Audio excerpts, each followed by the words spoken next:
Well, hello, everyone. Good evening. It's my pleasure. I'm Ann Massey, the Dean of the Eisenberg School of Management. It's my pleasure to welcome everyone here this evening for our special event, Tearing Down the Pink Wall. We have a wonderful panel up here and some other guests this evening that are going to be leading the charge. But I've been asked to just share a little bit about Eisenberg before we get started to set the tone for where we fit into all of this. As many of you know, Eisenberg has a multifaceted mission. One of our missions is with regard to research and really doing cutting edge scholarship that's focused on relevant business and societal challenges. And we have a wonderful cast of faculty members across the school. We will also be hearing from one of them this evening. We also have, as part of our mission, obviously our educational mission at all levels, of where we provide state-of-the-art and transformative educational experiences both in and out of the classroom. As I like to describe it, our goals are to offer to our students experiences that develop their skills and their competencies, and in turn, their confidence. We also have, as part of our mission, engagement. Here we seek to serve local, national, and global communities in all we do. And in particularly, we seek to be a valued partner with all, including external organizations like WISE that is with us here this evening. So we're very pleased to be able to engage with WISE to offer this program this evening. So we have, just for some people that may not know enough about Eisenberg, we have about 4,200 undergraduate students, upwards of 2,000 graduate students, both on the ground in Amherst, residential students, as well as online students. And we have nearly 200 faculty and staff. So we are a pretty large, pretty good sized business school, and we're very proud of our standing among business schools nationally. So without further ado, let me introduce Angela Daly. Angela is the managing partner and CEO of WISE, Women Investing in Security and Education. And I'm going to turn it over to Angela, who is going to talk a little bit more about the organization and then introduce some of our guests this evening. Angela, thank you. Hi, everyone. Thank you, Dean Massey, for the kind words and for partnering with WISE for this extraordinary event. We are thrilled. This is our first school on the East Coast, and we're so excited about it. So we do have an extraordinary program for you tonight. But before we get started, just a few words about WISE. In 1997, a small but very determined group of women met in Orange County, California, to put on an investment conference for women. They had no idea what to expect and were thrilled and astounded when 500 signed up. They knew they were onto something. Fast forward more than 25 years later, and WISE has pivoted, grown, expanded its footprint now to the East Coast, but remained true to its original mission, which is financial empowerment, financial education for females of all ages and all backgrounds. We believe if you manage your money better, you're going to have more options and more opportunities in life. And very importantly, financial security. We work through organizations such as Girl Scouts, Girls Inc., and universities such as UMass. Every year, we reach thousands with our financial empowerment message. Our program tonight is part of our groundbreaking Tearing Down the Pink Wall series, which gathers the best and the brightest to educate and inspire all of us to reach our full potential. She can be what she can see. And that's exactly what we have for tonight. A fantastic panel of role models. All these women that you see are influencers in the financial world. We have Abby Joseph Cohn, Savitra Subramania, and Mila Gdansky Sherman.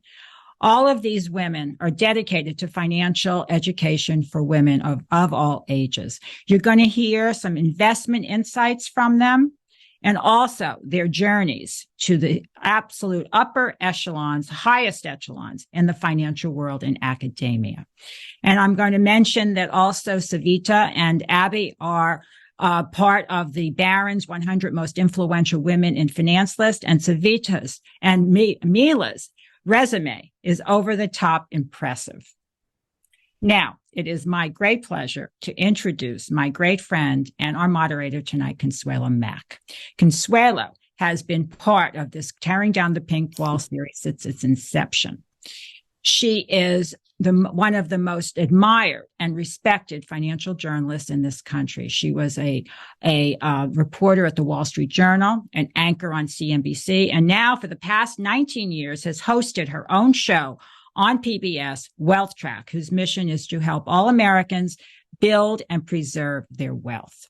She's a great advocate for women in the workplace, especially women in finance. So please join me in welcoming Consuelo and our distinguished panel. One bit of housekeeping, put your questions in the Q&A box, not the chat box. We will take them at the end. So with that, Consuelo, showtime. Thanks, Angela and Dean Massey. I am so thrilled to be here. I'm from Massachusetts originally, so I'm delighted that UMass Amherst is a co-host with Wise of this fabulous event. And Angela is a dear friend of mine, and she is a PR person for the financial services industry extraordinaire. And also her involvement in Wise, it's all volunteers, and she's the CEO, and she has really put this Tearing Down the Pink Wall series on the map. And I'm thrilled that we're now bi-coastal. At any rate, I'm honored to be here with three incredibly influential financial professionals, powerful women in finance. And we are here with a common mission, which is financial literacy, and which is what Wise does with girls and women, as Angela just described, and basically empowering them in their financial lives, and hopefully also attracting them to careers in financial services, which is, we're going to be talking to really three of the best in those fields in just a minute. And this program, I will say, however, to the audience, is not just for women. It is for everyone.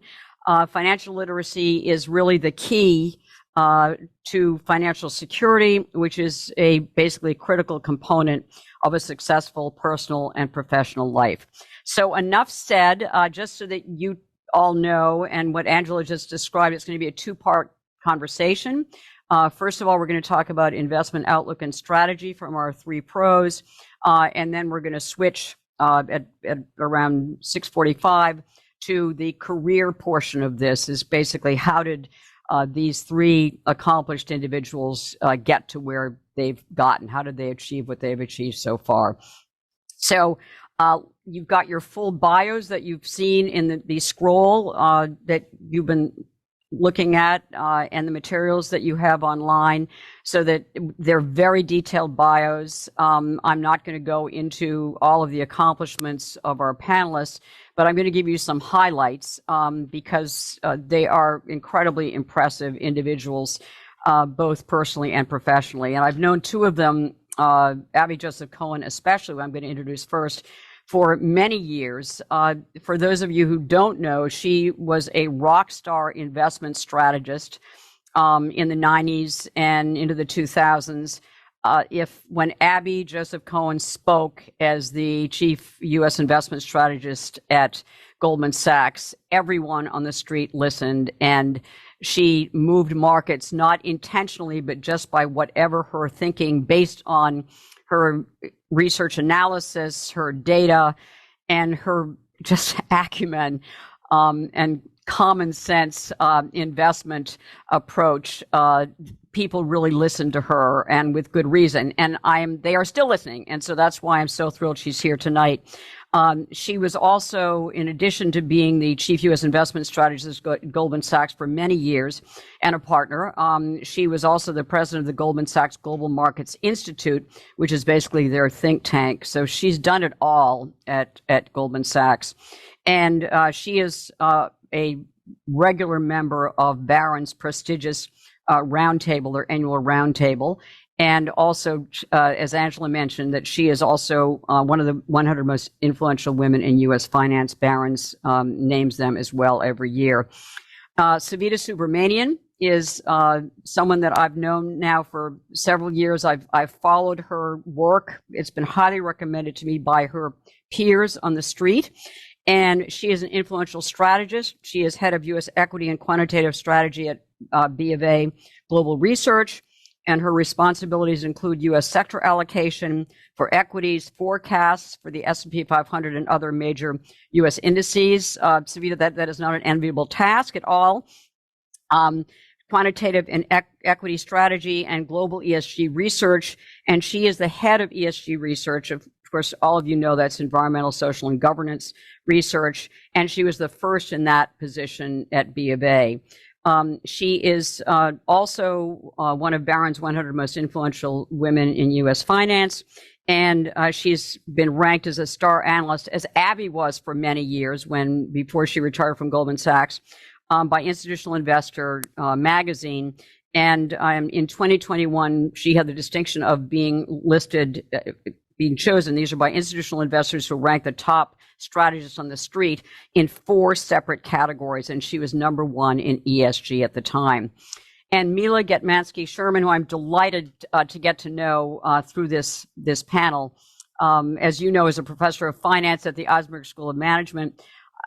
As Angela said, her accomplishments are way too numerous to mention, but she's got several research specialties. I asked her, what is it that she'd like to talk about? And we're just going to have to choose a couple of them, but, asset pricing, hedge funds, investment trading strategies, systemic risk. She's an expert in financial crises. Ecological finance, I don't know what that means, but she can explain it.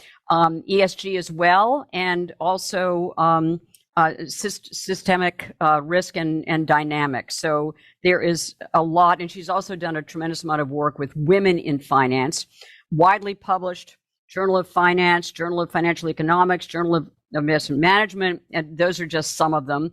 And also she's the editor of the Journal of Alternative Investments, and that's one of the areas that I really want to get into with her. And she has had numerous past affiliations, including with the SEC and the Fed. So we're going to start. So again, this is the investment outlook part of this discussion, and I'm going to start out by asking them each of them the same question. And it's going to be a conversation. These are 3 wonderful pros who have all been involved in promoting women. And so I want it to be a discussion. But I'm going to start out with Abby, with you, first of all. And that is, we're in this challenging investment environment. And I have to say, I've been at this a long time. I don't know when it hasn't been a challenging investment environment. But I want to know, what are the, 1 or 2 top macro themes that you are paying attention to that you think we should know about? Well, Consuelo, first of all, thank you for including me. I'm very pleased to be doing this this evening and for whenever other people listen to this particular recording. I agree with you. Everyone always likes to say it's the most difficult time ever to forecast. I think part of that is investment professionals like to protect themselves. If they get the forecast wrong, it was because it was such a difficult time. But the reality is now is a difficult time. And I think the main problems now for forecasters really have not so much to do with the economy and the markets. I believe the most dangerous things now and the riskiest things now and the hardest things to forecast now are the geopolitical background and context. I'm looking, for example, at the war in Ukraine that many people have sort of forgotten about, even though it is still a very hot and bloody situation. We have the war now in the Middle East between Israel and the Hamas terrorists. And let's keep in mind that there is indeed this axis that is fighting against the West, the axis that includes Russia and Iran primarily. Some people would add China to that as well. And this really is a very unsettled time. I would add one more piece to it, and that has to do with the domestic politics that we're seeing in any number of countries, including our own, in which we are seeing a lack of civility in the political discussion, and we are also seeing some dysfunction. And if you were to ask me what I consider to be the number one risk right now in the United States, it's not inflation, it's not interest rates. For me, it is a dysfunctional House of Representatives and the possibility that before many people actually listen to this recording, that the House of Representatives may in fact shut down the U.S. federal government. That to me represents a danger. Abby, I've got to ask you, it's so frequently the markets don't seem to be paying any attention to the things that keep us up at night. So from an investment point of view, how do you explain what seems to be a disconnect between all of the very real risks that you just described that are extremely troubling and extremely dangerous, but the markets just seem to go merrily on their way, at least the equity markets do? The bond market as well, I think, is ignoring a good deal of this. And part of it has to do, Consuelo, with the idea that you can only respond to those things that you can measure. We can measure CPI, we can measure corporate profits, but we really can't measure some of these other risks. And I believe that investors are saying, look, it's not in my toolkit. I'm not going to worry about it quite yet. And there's another factor as well, and that is we've been telling people to worry about it now for a while. In fact, just 6 weeks ago, we were advising investors to worry about the potential shutdown of the federal government, and it didn't happen.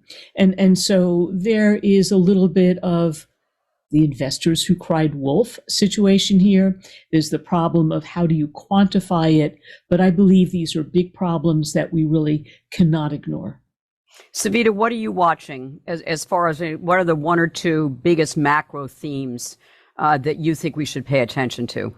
Yeah, so I think Abby's points, well, first of all, it's just such an honor to be on this panel with you, Consuelo, and Abby Joseph Cohen, who's been an absolute, kind of mentor and guiding star for me and many of us. So, and it's great to be here with Mila as well and meet everybody and have this fascinating conversation. I agree. I think that it's hard to wrap your mind around and actually successfully model geopolitical risks into one's capital markets outlook.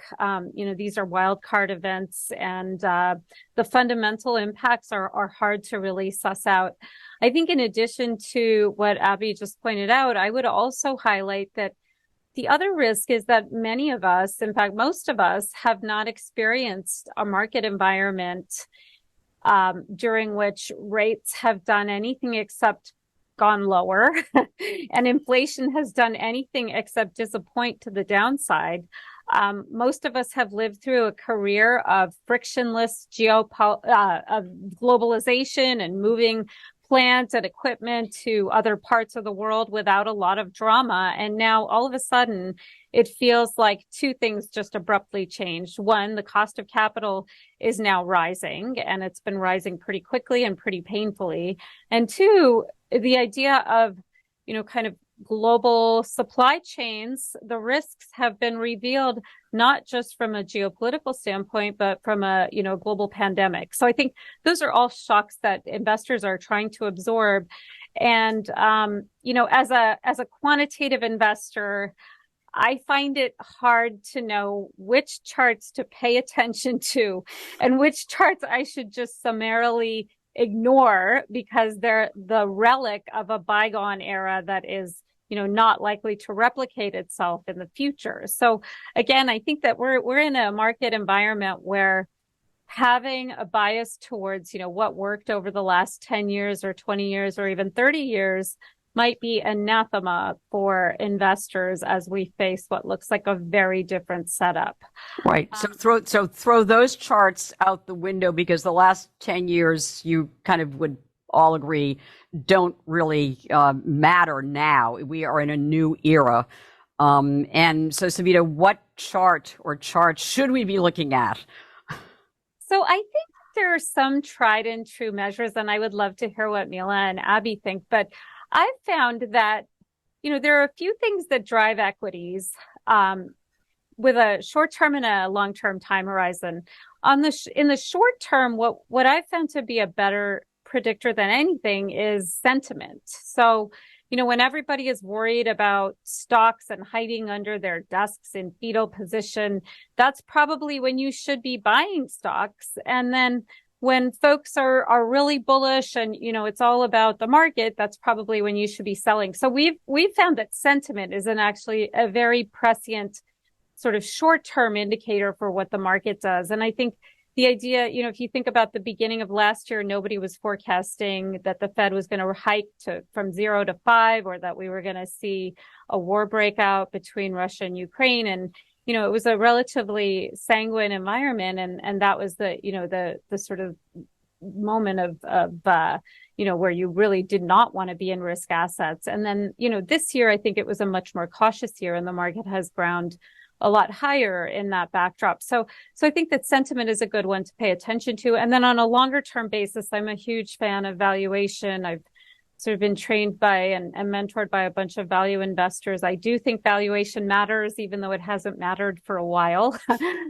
So those are some of the tools that I've looked at. And I think right now it's kind of an interesting environment because sentiment is still pretty bearish and skeptical around stocks, especially anything besides AI and tech.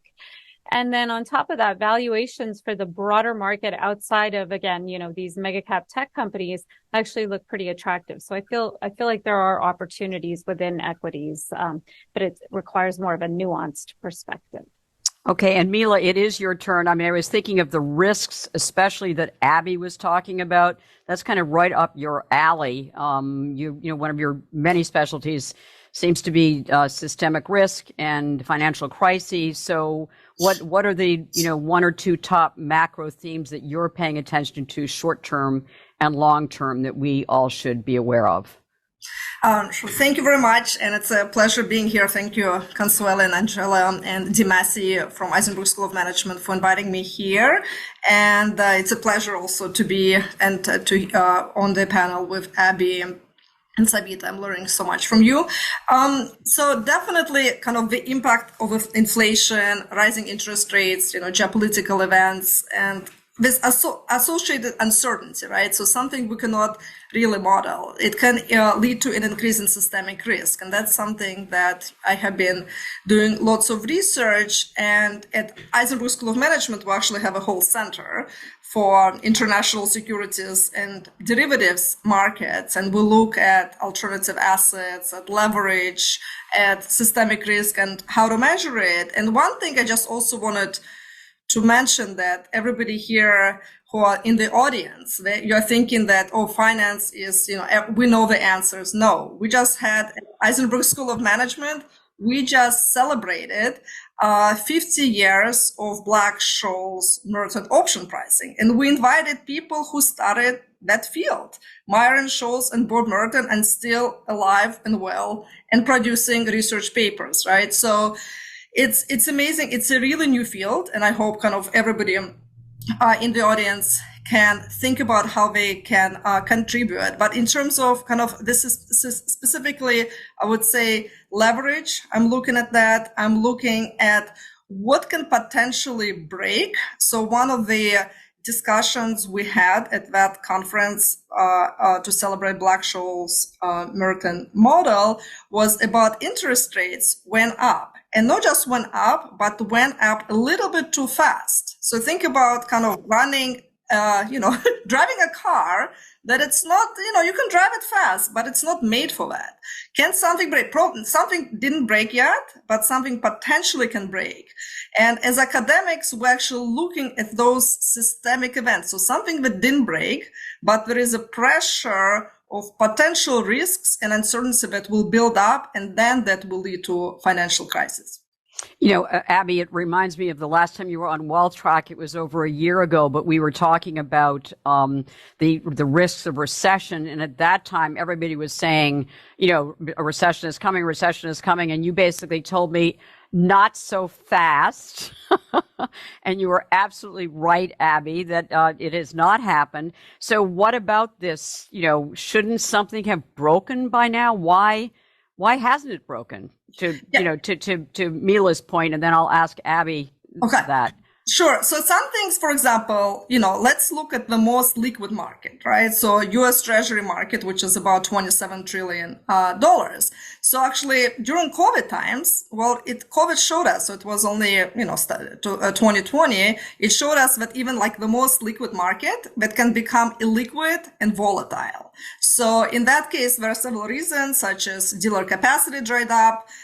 There was more capital regulations and there were really no alternatives to trade. But if you can think about even the most liquid, the most studied, the most regulated market can create such issues, other more, say, hedge funds or more alternative assets, more illiquid or leveraged markets can be a problem. So specifically something that's really just kind of hot off the press that we got our paper, I got proofs for the paper accepted a couple of days ago. It's on CCP.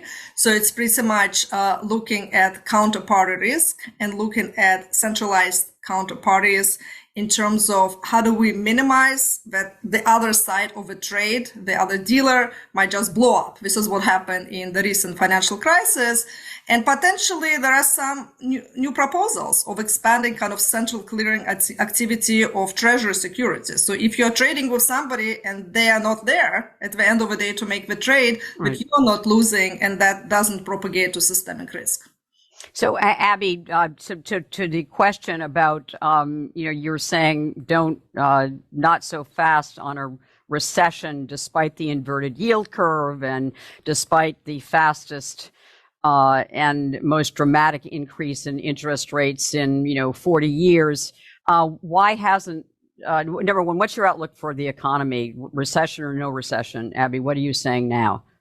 Well, let's back up a little bit, Consuelo, in terms of why hasn't anything broken yet? Right.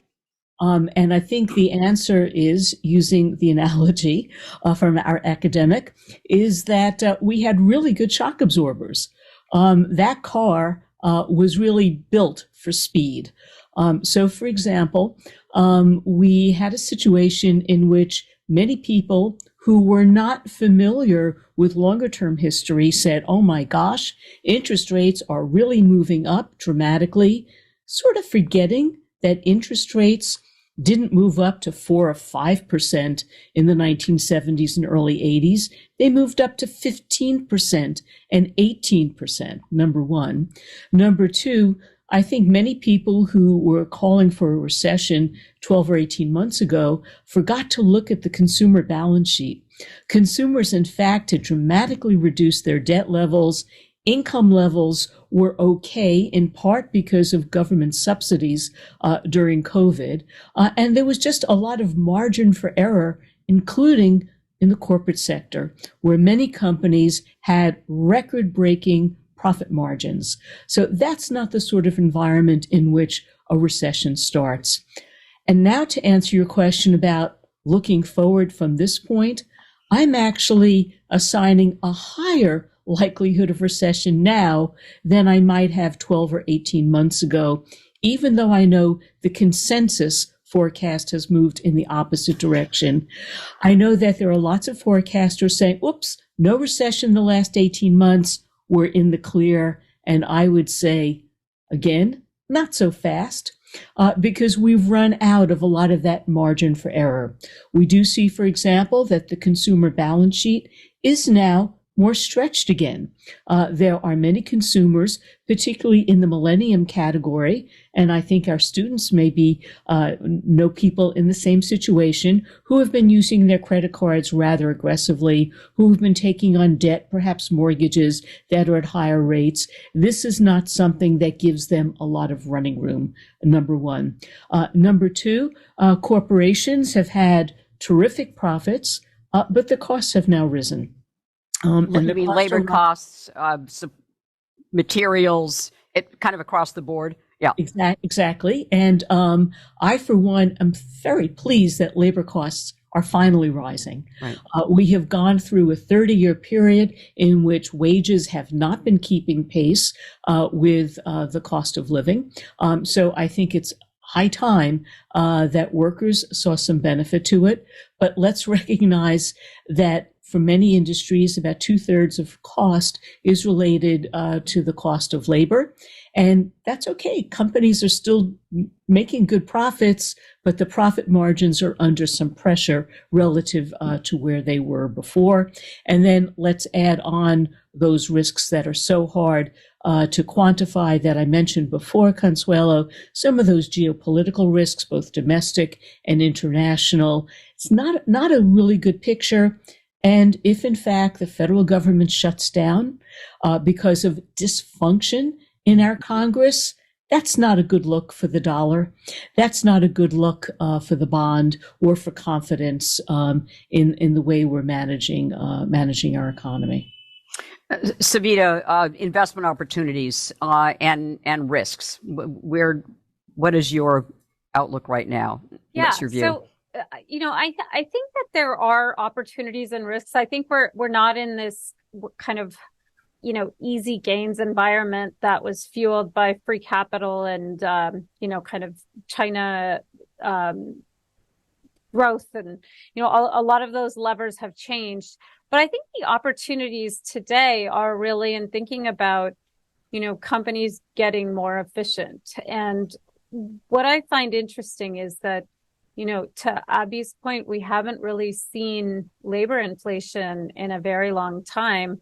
But what's interesting is that if you look at what companies did a couple of years ago, when we started to see meaningful wage inflation after the Great Resignation during COVID and, just general, shrinking labor force from just demographics, companies have been spending more and more on automation. So I think that the idea that labor is getting to be a bigger chunk of costs is addressed by corporate America by virtue of the fact that we've seen, efficiency gains starting to take place within some of these more labor-intensive sectors, like restaurants. If you look at kitchens and fast food operations today versus even as recently as 5 years ago, they're very different. The number of people required is far lower than what we saw a few years ago.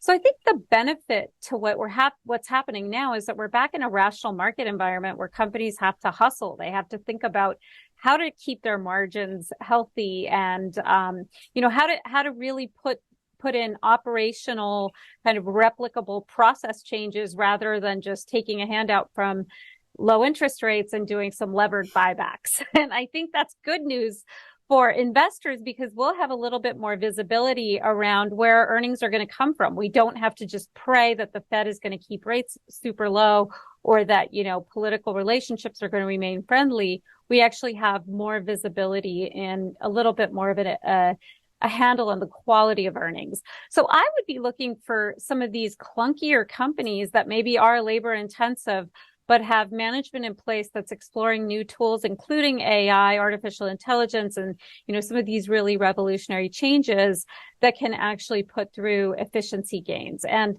where we see that happening is companies like financial services, where, we haven't really seen kind of labor efficiency improvements in a very long time. Similarly for other service sectors, legal services, et cetera, I think there is a lot of room to become leaner and, kind of use these new tools that have just burgeoned to improve efficiencies.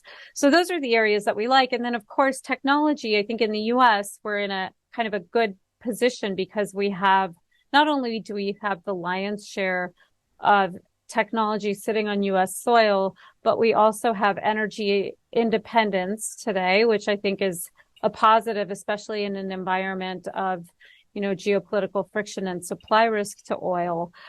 So I think that the U.S. as an economic hub has more advantages in terms of the Fed actually having done a lot of hard work in providing us with a 5% cushion just in case we do get that recession in the near term that Abby is seeing as more probable. At the very least, we have a cushion. We have 5 percentage points on the short end with which the Fed can ease our way out of the next recession. So, when I look at the market today, I think maybe we are past the point of really easy money and easy gains, but I do think that it gets a little bit more rational and a little bit more predictable from here, which could translate into a higher multiple for some of these sectors that haven't necessarily seen as much multiple expansion. So, Mila, those are some of the positives. So when you're looking from your perch in academia, your research, what are the opportunities that you see, or where are you seeing resilience? We talked about risks. Where are you seeing the strengths or the resilience in the system? Yeah. So I think, this is it's a tough question since my research is always about financial crisis. So I'm kind of trying to find the lack of resilience, right? So that's kind of it. Are you on high alert right now as far as, financial crisis, developing? I mean, are you seeing evidence? And when we talk about financial crisis, are we talking about the global financial crisis, or are we talking about, what are there alarms going off, in other words? Sure. So generally, kind of when I study systemic risk, this risk is kind of built in the background, right? So this is not something you wake up and you see a huge price of oil going up or equities going down. It's something that has been built, that some structures are not working. So for example, some things, and again, so the answer is I don't see any specific alert today, but something that is being built up is, for example, some bank fragility, right? I mean, we have seen some banks actually this year, right? There was a crisis, and right, SVB and yes, Republic exactly. Silicon Valley Bank and First Republic Bank, and there was a bank spillovers kind of on market, right? And kind of the interesting thing is it's interesting to look at kind of bank funding and how are they impacting other institutions and non-financial institutions, because all the other companies that were mentioned before, there is some, they need to rely on banks for financing, and how kind of the bank funding has also been impacted by recent events. Something I'm also watching is kind of more developments in blockchain and stable coins, right? To see where this is going to go. Not necessarily there is a crisis, but it's kind of what are the fragilities in the system that are being built, and in terms of regulation, right? When when I was working at the Securities and Exchange Commission, we worked a lot after financial crisis 2007, 2008. So we have really great ways of preventing a crisis of a similar sort. But we know that so there will be new types of fragilities coming. So for example, one thing is also just looking at the central clearing counterparties, so CCPs, and looking kind of ways to minimize counterparty risk. So specifically is CCPs were there before, but now they're more used by dealers and end users. However, the benefits are not in the paper that we just published, but the benefits, because of the different loss sharing rules, are not equally distributed for all participants. So actually some end users, such as large asset management firms or insurance companies, might decide not to use those agreements, right? So might not decide to use CCPs as to clear the derivatives. So that might lead to some issues in terms of a counterparty risk. And there's also kind of a proposal now to kind of expand that central clearing to treasury securities. So hopefully to make markets more safe, but more liquid, right? Exactly, and it is moving to that direction. But again, because it is the question is the following: we have those systems, and Abby mentioned because we have those systems. The question is, are they mandated? In many instances, they're not. So look at people or banks or institutions that decided not to clear, and for what reasons. And maybe there is some kind of a shadow I guess hedge banking fund system company. or Exactly. yeah. Something is being built up where most, majority of contracts are cleared and, but they're standardized. So some non-standard contracts or something, some other end users might decide not to go to CCPs, and the risk might be built in the area where we don't see. So it's because of a lack of transparency. All right, so this is a background conversation that you and Savita and Abby can have at another time. That's absolutely fascinating. And I mean, we are moving so quickly here. I'm going to have to switch gears in a minute, but I've got to ask you. So if there's one piece of advice you would each have for investors, and also I'm thinking about our audience as well, as, who all should have IRA accounts, or hopefully when they're duly employed 401ks and everything else. If there's one piece of advice for investors, Abby, do you want to take that, and then we'll move on to the careers after we each answer that question? Sure. I'm going to follow up with something that Savita talked about, and that has to do with sentiment. A good rule of thumb is that when everyone is convinced that a particular type of investment is the only thing you need to be looking at, run the other way. Because the Magnificent Seven. I mean, I'm thinking of those 7 dominant tech companies that have taken over.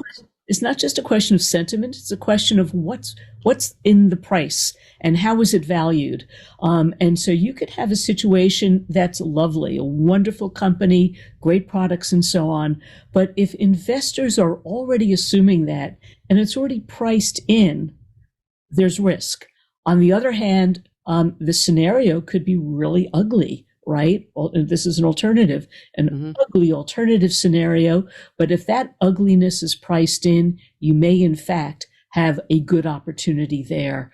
Because if what is priced in to either the equity market or the fixed income market is something that is really dreadful, and it turns out to be a little less dreadful, that is an opportunity. And one of the things I'm looking at right now in terms of fear of missing out has to do with the private capital markets. Private equity, for example, was so very popular for a long time.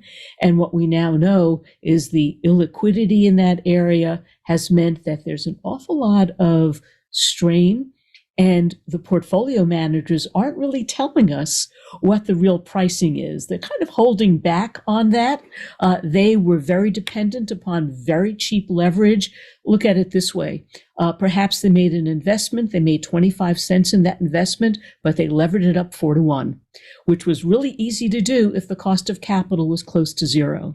Now that the cost of capital is no longer negligible, they can't lever up quite so easily, and we can see a real distinction between good managers and not such good managers. Savita mentioned, for example, that companies themselves were doing that. There's some companies out there with not such great business models that nevertheless look pretty good because they were taking advantage of very cheap capital. One more, if I may. I just was speaking about private equity. One of the areas that is attracting a lot of money right now is private credit.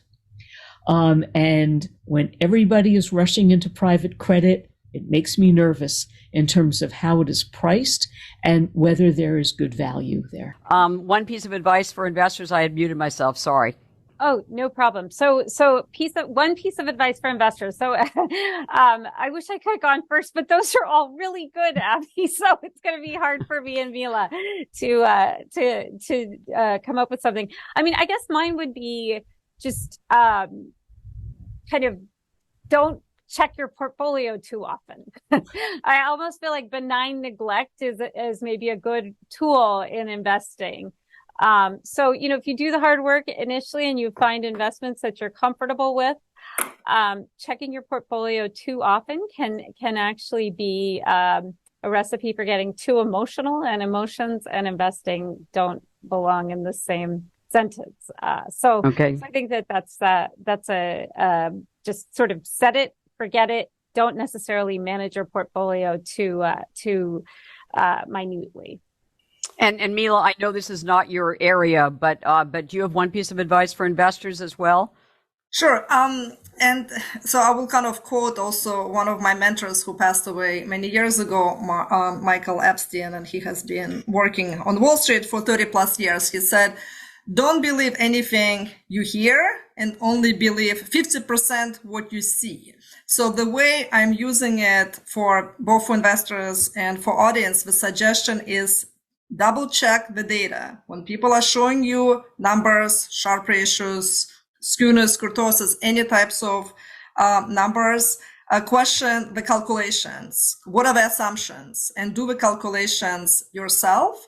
And don't just decide to, oh, the numbers look good, I'm going to invest. And in this case, investors could be individual investors, it could be pension funds, it could be consultants. So do your due diligence and don't be afraid of math.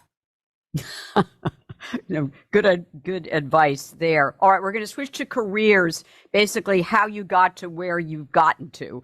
And we're going to get some advice as well from our audience. So, Abby, did you have any idea when you graduated from Cornell and George Washington University that you would be doing what you're doing today? The answer is no. But I took the advice. I was never afraid of math, and my degrees are actually in economics and computer science.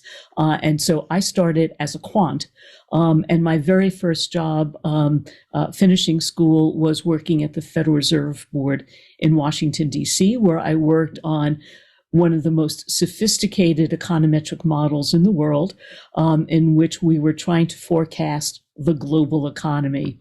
And one of the great lessons I learned from a group that was called Special Studies was, how can we make the model break? And it's not like we were throwing wooden shoes into the computer system itself, but we were trying to figure out ways in which the data inputs might be wrong, ways in which the relationships among the different data series might be changing over time, and so on. And just basically things that we might have missed when the model was built.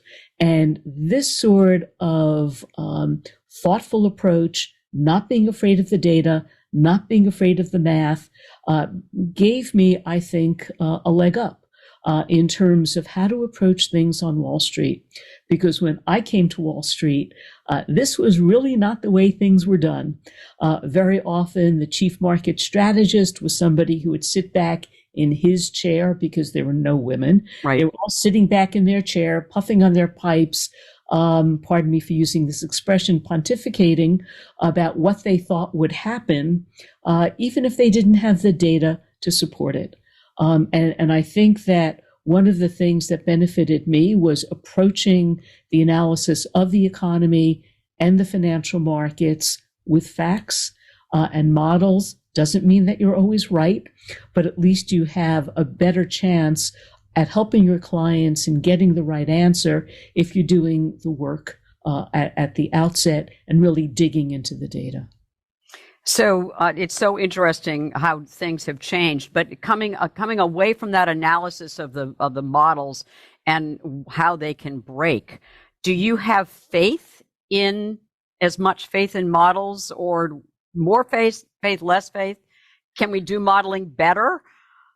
My goal is always to do the modeling better. I always start with a model.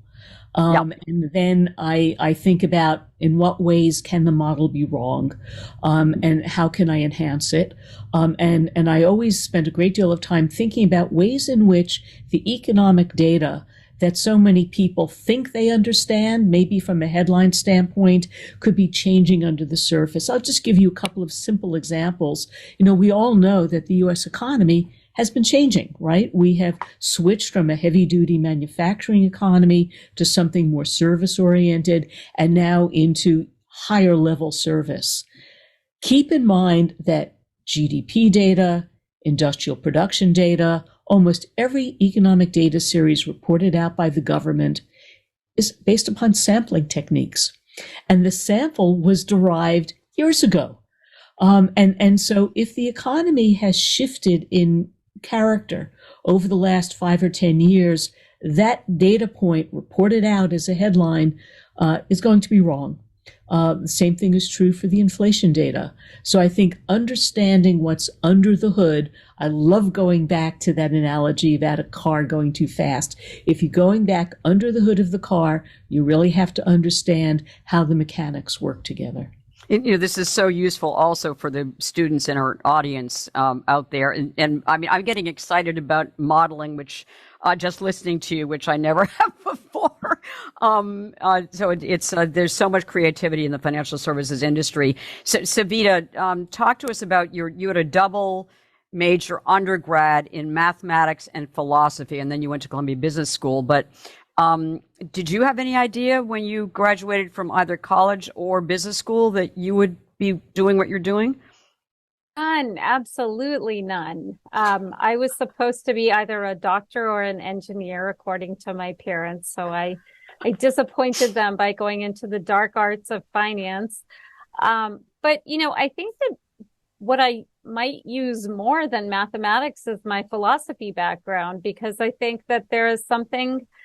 I mean, the comfort of math is that there's always a right answer. In markets, there's often not a right answer. And that's why our jobs exist, is to try to figure it all out. So I think that background stood me well in my career. I think that also what drew me to finance was the idea that, women have historically, underinvested. And I think that's a problem. I think we need to just be, women avoid risk. And I think that there's a lost opportunity there. So one of the areas that I thought was interesting is that, when you think about the risk profile of the average person, when you're young, you should take risks. That would be my advice to anyone young out there, is to take some risk, to start building wealth and buy volatile stuff, because when you're young, you probably have the best opportunity to do so. And I think that's one thing that I've tried to incorporate into mentoring other people, women, men, younger folks, just thinking about the idea that risk is sometimes good and loss aversion can be just as dangerous as gain seeking. Right. And even tiny amounts of investing over time can be profound. Basically add up, can be profound results. So Mila, BS in chemical engineering and minor in economics from MIT, PhD in management from MIT Sloan School of Management. Did you have any idea, Mila, what you would be doing? That you would be doing what you're doing? No, right? So, none of that is finance. So I started actually at MIT as a biology major. I was, I kind of wrote my essay. This is, I think, the time when Jurassic Park came around. So I was really excited about figuring out the genetics of it. So it was really, I was really, and I'm still interested in science. And was just kind of trying to understand, learn more about math, about different models. And I really was not sure, when you are young, you're, I guess, 17, 18, and I'm not sure if many people in the audience know exactly what they want to do. And I did not. And all my life, I think, including now, I'm not driven by necessarily what I want to do, because many times I didn't. I just try many things. So it's kind of like Savita says, try many things in terms of like take risk. And I took risk also with my career. And but I really knew what I didn't want to do. So I would do, for example, everybody is in biology and chemistry, we're doing labs, and I was doing labs. Everybody's experiment was going great and mine was just blowing up, right? Obviously I did not belong there. And, I was thinking maybe about medical school, and I even took, MCAT. And I realized, there's, during this 4-hour test, there are no math questions. I'm like, I'm not interested in that, right? So I was really kind of excited about math. I was really, in my PhD, I was doing system dynamics. So it's kind of figuring out modeling. And I spent pretty much all my time doing modeling, to the point of even my social life. When I was going out and people said, what do you do? I said, modeling. I think I realized later they misunderstood what I was talking about. But that's what we did at MIT. Lots of modeling. And, just going into depth and, I realized kind of what I like is I really like asking lots of questions. That's why I decided to go to graduate school. I also somebody suggested for me, it's like if you don't like to have a boss, this is a way to do is to become a professor, right? You're kind of your own boss and you can go into depth and enjoy teaching. So that's how I got here. It's not a linear path for sure. And we'll talk to Dean Massey afterwards about not having a boss as well. But you're right. The independence is huge. So, Abby, any major turning points that you can share with us that would be helpful to our audience? In my career? Yeah, in your career. Yeah, I think that one of the important turning points for me was early on. I was accepted for PhD programs in both economics and computer science, and I couldn't decide which one to do. And back then, it was very unusual, if not impossible, to combine the two. And that's something that actually kept me in the workforce. And as I was trying to figure out what to do, I was approached by a major investment firm saying, we'd like you to combine these two things.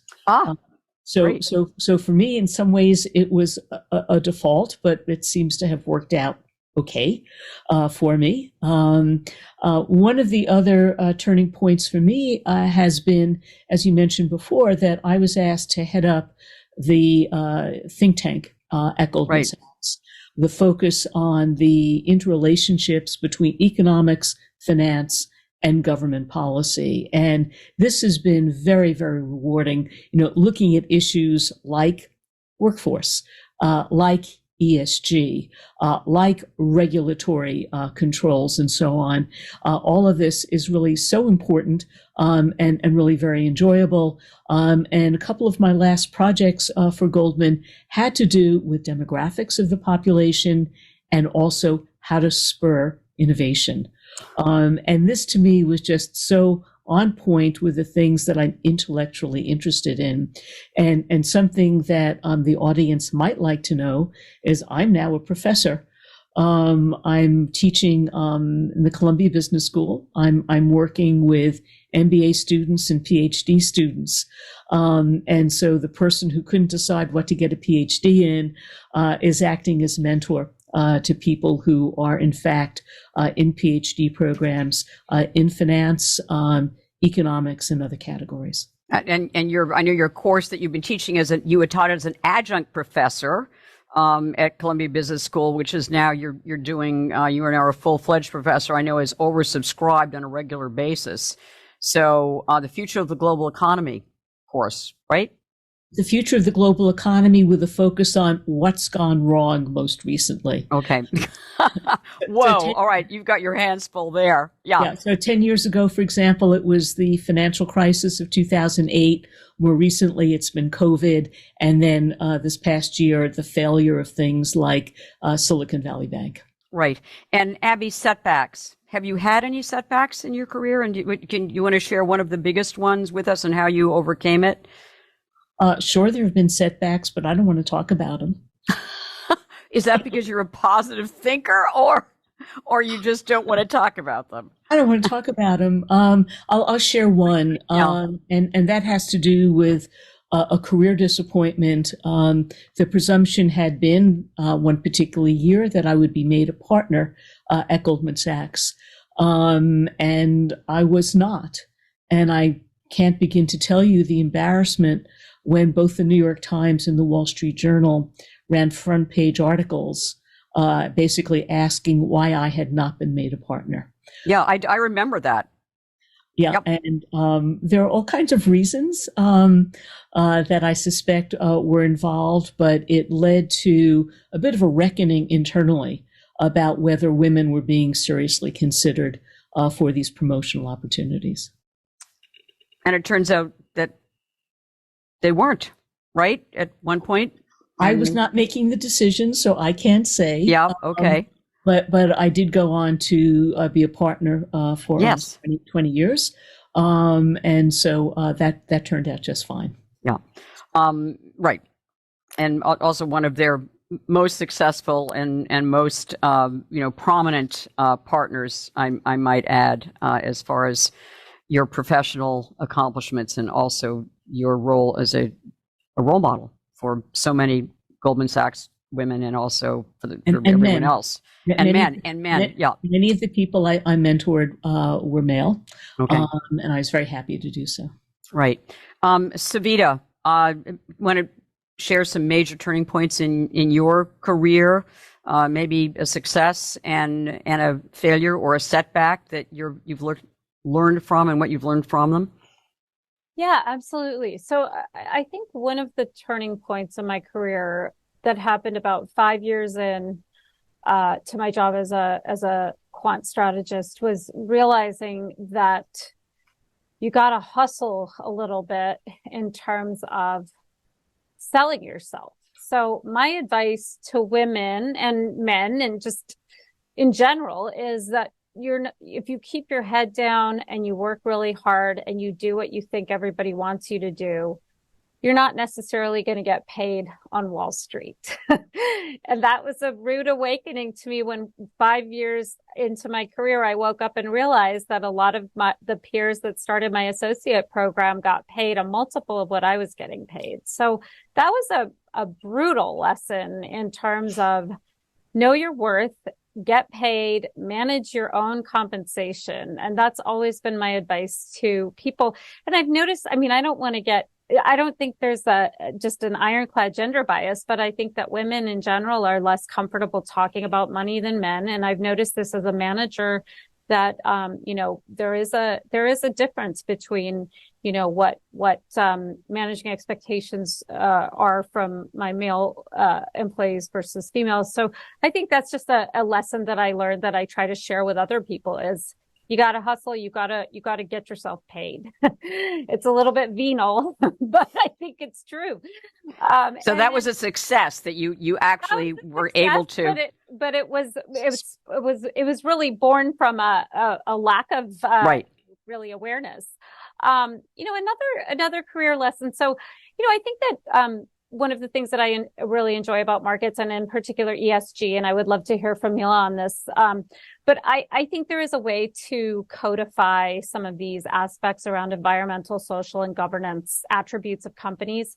So one of the most exciting projects that I worked on that was like a kind of a harebrained scheme, but my boss, Candace Browning, was nice enough to let me do this, was trying to pull together a set of data that actually essentially codified or attempted to codify how companies are thinking about governance, how companies are thinking about employee satisfaction, et cetera. And I think one of the most rewarding aspects of my my last 20 years at B of A has been working on, really trying to suss out and formalize how companies are actually conducting themselves, what metrics are germane to their business models, what they're doing to manage those metrics, and how that might translate into a better return on equity, et cetera.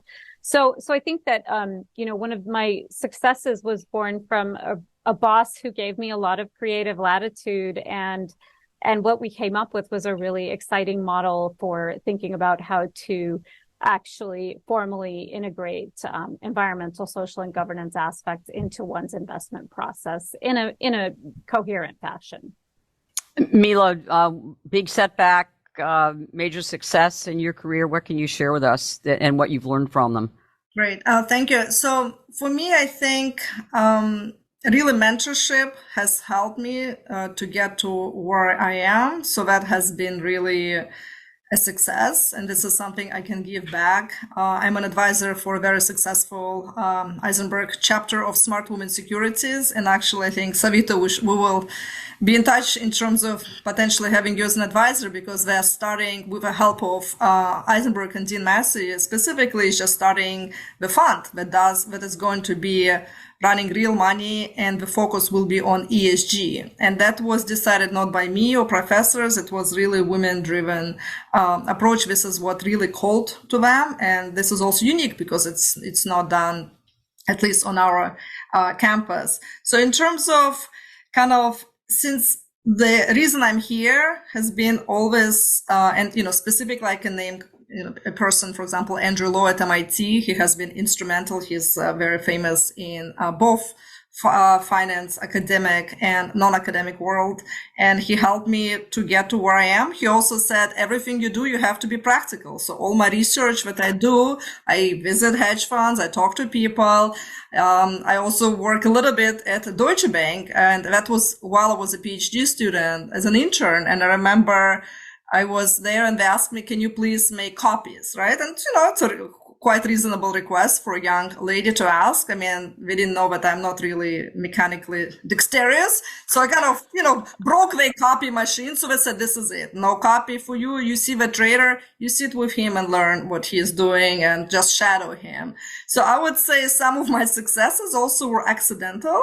So just use that opportunity. I'm not kind of suggesting for anybody to go and break the copy or spill a coffee on somebody, but, just identify, figure out. I wanted to really learn to be a potential trader, learn from a trader and figure out how to get there. The path might not be linear, but try to figure out. And in academia, especially I have been straight from MIT. This is next year will be my 20th year. Can you imagine, at Eisenberg? And I love it here. And it has been always supportive. So I cannot really think of necessarily negative things. I mean, the only thing I would say, I would just have to push myself in terms of, publish a paper. Now I should move to another one, right? So it's more, I would say, time management skills. I mean, for many of us having families, kids, other obligations outside of our work, how to manage it. I don't think I'm the best at it. So I would love to learn from everybody else on this panel and beyond. Well, actually, you just brought up my next question, Mila, and I'm going to ask Abby to answer it. Is, Abby, why do you think you have been as successful as you have been? I mean, what have you done that your peers perhaps didn't do? I think because I'm stubborn. No, it's a little joke. I think hard work, being willing to really delve into the details of what I was doing, not looking to take shortcuts, but also willing to work hard.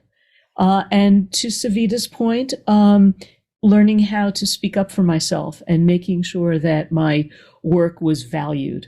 That was something that became easier for me over time. But I think that success is a combination of being well prepared through study, being willing to work very hard, and the last point that Mila made, to really be disciplined and organized. I had a family, I had young children growing up. And it was a question of making sure that I took care of my family responsibilities, but also made sure I wasn't wasting time. And the joke in my family is that I became really a cultural, I'm trying to think of a polite way to say it. I didn't watch TV for about 20 years. Because Neanderthal, I don't know if that's an appropriate that was not the word that was used. You were clueless culturally, is that right? Right. Clueless. And so there were certain things that were important to me, like the theater, but television was not one of those things. I didn't discover Law and Order until my kids went off to college. So that sort of thing. There has to be a willingness and a commitment. The other thing, however, that I think is very important is to have other activities that give you some context and give you some outlet. I, for one, don't believe in living life or running a career in a serial manner. That is, some people saying, now I'm going to focus only on my career, and then I'm going to focus on my family, and only later on will I focus on community. I have found it incredibly rewarding to try to do all three at once. Obviously, the weights have changed over time.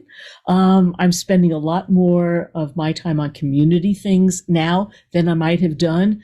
But even when I had kids at home, I was still, for example, very active in the CFA Institute, I was the chair of the board of the CFA program, and I noticed that CFA Boston is one of the sponsors of this program. Chartered financial analysts, basically training people in financial literacy, training them to be professionals in the finance community. That to me was very important. I've obviously been involved in many other things. I've been on boards of universities, etc.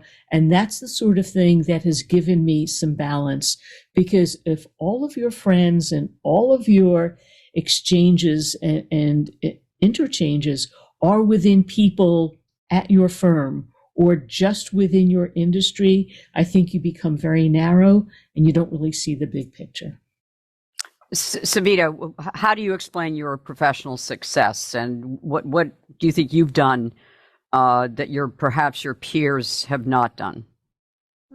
I mean, I think a lot of it was luck, and being, having wonderful mentors, being able to see things done in a way that I wanted to emulate. I also think that, personally, what helped me was just listening and learning. I think that, kind of doing everything from scratch is impossible to do. And I was lucky enough to work in a global research platform where there were experts on anything you could think of.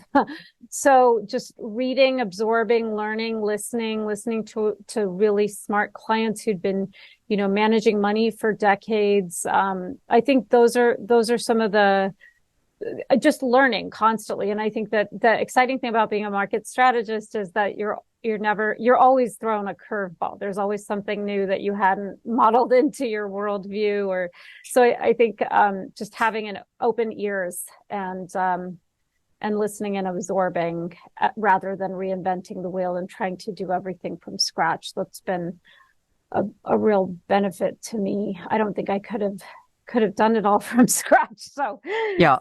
But I'm thinking of what Abby said, hard work, delving into details, not taking shortcuts. I mean, are those the kind of qualities as well? I mean, did you stay longer? I mean, how did you work out the balance, she's talking about? I mean, I think that I kind of figured it out just like everybody else. I probably started a family later than my parents would have wanted me to, but eventually did. So I think that, it's always a struggle, but I do think that having hobbies and having a life outside of work is critical.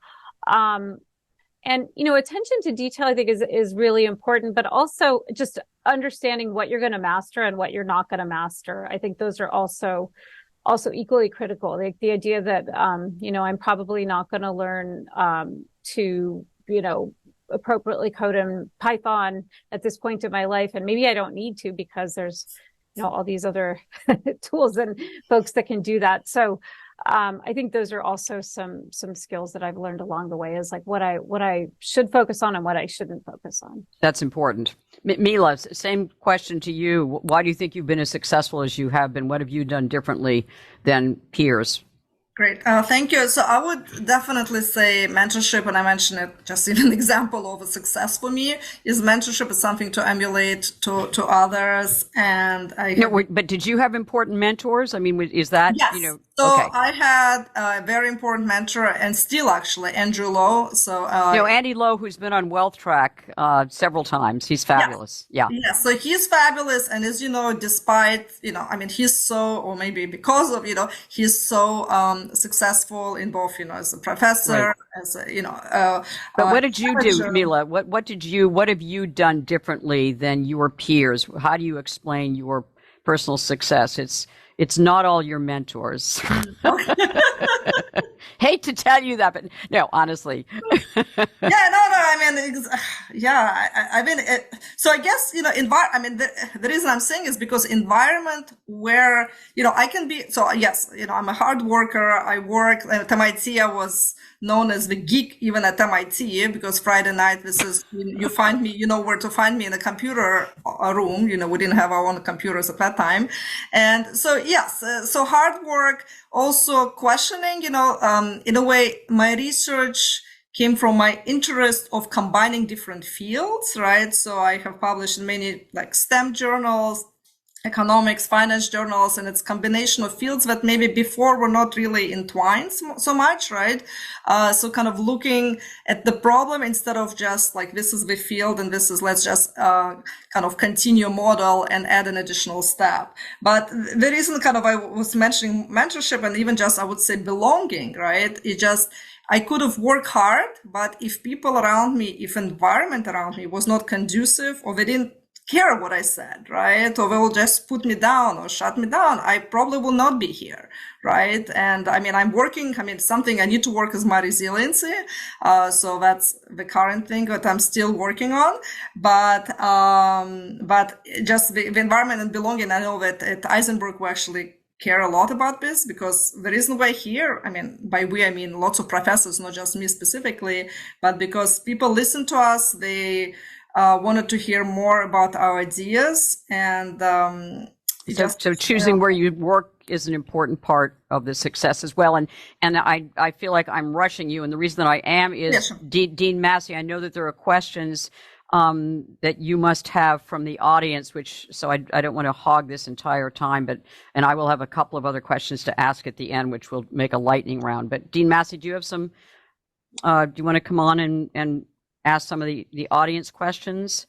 Yes, and if anyone would like to offer some additional questions in the Q&A, please do so. The panel has been wonderful, and Consuelo, you're wonderful in terms of moderation. We got one question about an earlier comment about energy independence, and so I don't know in terms of geopolitical context and what's going on right now, but there was some questions about how, in what ways are we energy independent? And I don't know if anyone, I know Mila's done some work in this space. I don't know if anyone else would like to offer. And then, well, that was Savita who mentioned that as well. Yeah. I mean, what I meant was more around the idea that we've shifted from being a net importer of fossil fuels to actually being self-sufficient on that platform by some measures. So arguably less susceptible to, the supply constraints on a global basis. But obviously there's a lot more around that than simply just, net producers. So I don't know if anyone else has anything to add. Go ahead, Dean Massey. Sorry. Another question, and I know everyone has kind of touched on this, but a question has come in as to what would you not invest in right now and why? Maybe we'll ask Abby if you want to comment. What would I not invest in? I think I hinted at a few things, actually more than hinted. I'm quite concerned about the enthusiasm that many are showing for private equity and private credit. I would certainly not encourage any individual investor to make those decisions by themselves, but rather to use good managers who could do the analysis for them. Savita mentioned, or I think maybe Consuelo also indicated, that there have been just a handful of stocks that have driven the equity market indices over the past couple of years, the Magnificent Seven, that have become quite overvalued relative to some of the other securities. And so I would be looking, as I always do, for where the value opportunities in the marketplace. And the marketplace doesn't have to be just equity. It could be other categories. And the one thing we haven't mentioned has to do with opportunities outside the United States. There are some other economies that seem to have gotten their act together. Japan might be one example of that. Are there concerns, however, about other parts of the world? Yeah, Germany seems to be very weak right now. Other parts of Europe seem to be quite weak. And then, of course, there are worries about China, the world's second largest economy, because of very significant debt problems, particularly in the real estate markets. Savita, Mila, any additional thoughts on what not to invest in right now? I guess, I will just answer from more academic work that we're actually doing since, Abby, you just mentioned about China. So we're kind of looking at more centrality of United States compared to other countries. And we'll find that centrality is going down compared to other countries, especially China going up. So the math translation to that is we have been used to thinking about 60-40 or whatever portfolio, and they're thinking about let's allocate to United States and then to others.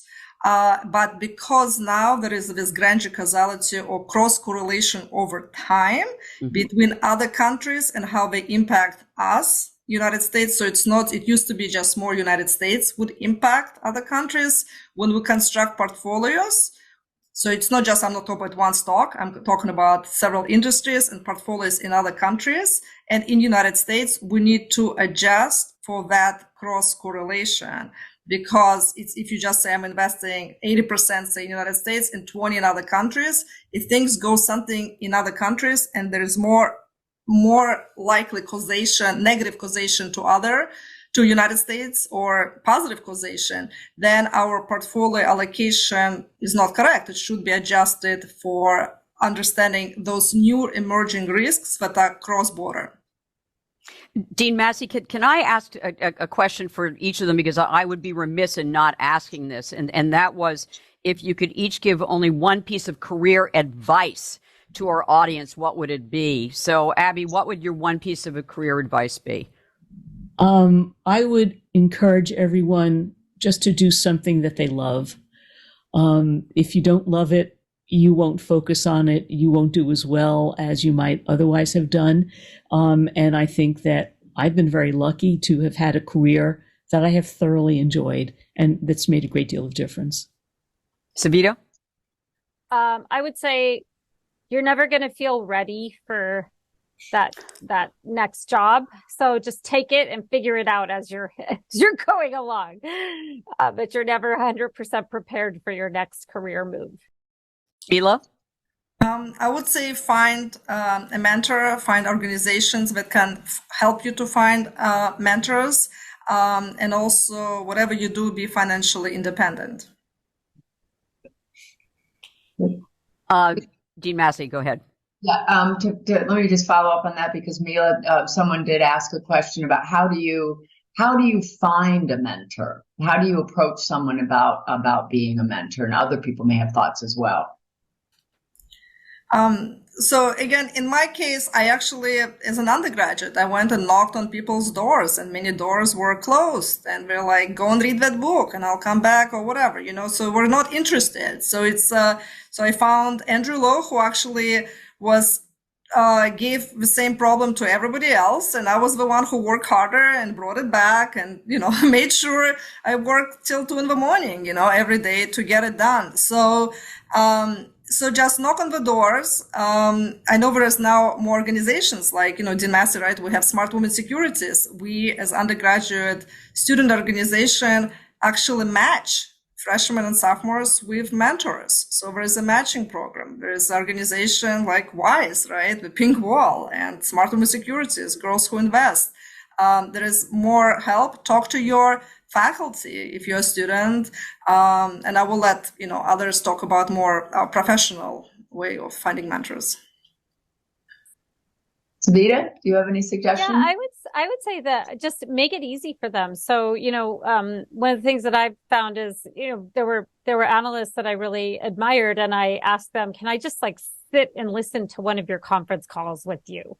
And they were like, yeah, sure, why not? And it was easy for them. They just plugged me in and I listened and I learned. So just make it easy for your mentors, because these are busy people, but everybody is excited to teach. And I think everyone wants to talk about themselves. So there's an easy way to do it, and you can make it easy for your mentors as well. And Abby, did you have mentors? No.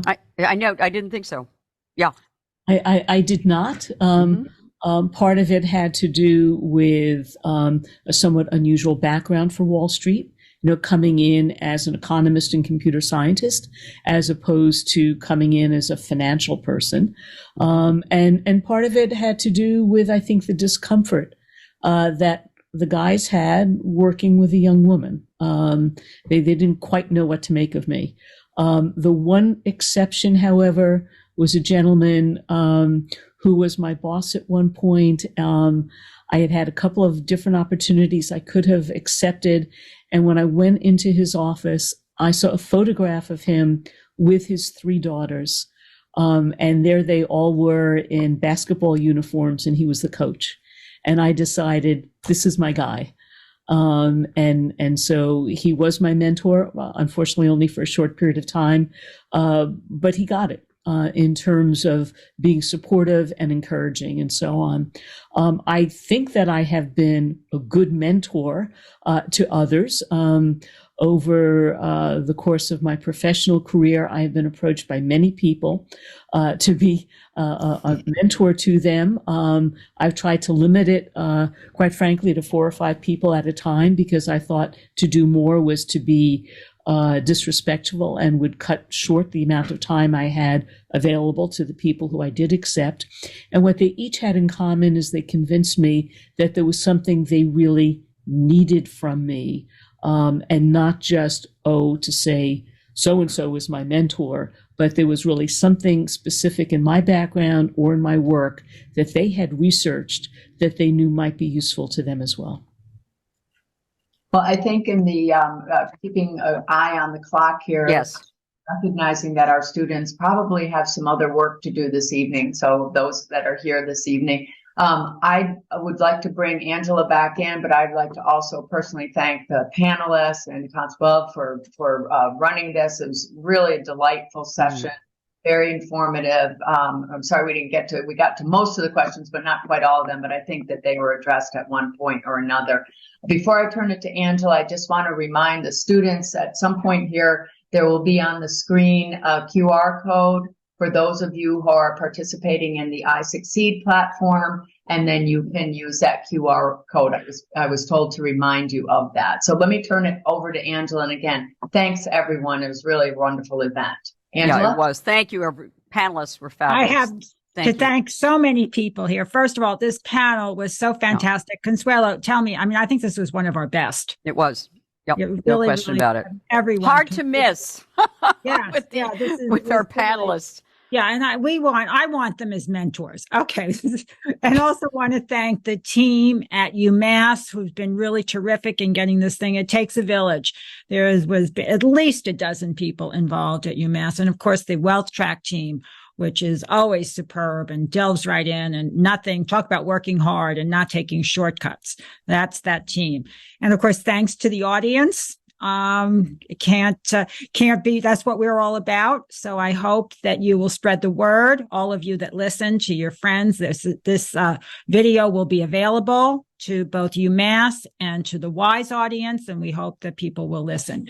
And anyone who is not a member of WISE, please go to our website, wiseinvestors.org, sign up. It's free, and you'll hear about all of our upcoming events, which we hope you will participate in. And eventually will be a podcast on wealthtrack.com as well, yes. on my PBS show. Mm-hmm. Yes, and I encourage everyone to go to Wealth Track and learn. Every week there's a show that is fascinating. Abby, Savita yes. have been guests. Yes, exactly. These are the quality it. of the guests, the caliber of the guests that Consuelo has. So with that, we send our thank you. And also I want to thank the panelists for the smiles. We had several smiles during the event, which we won't forget.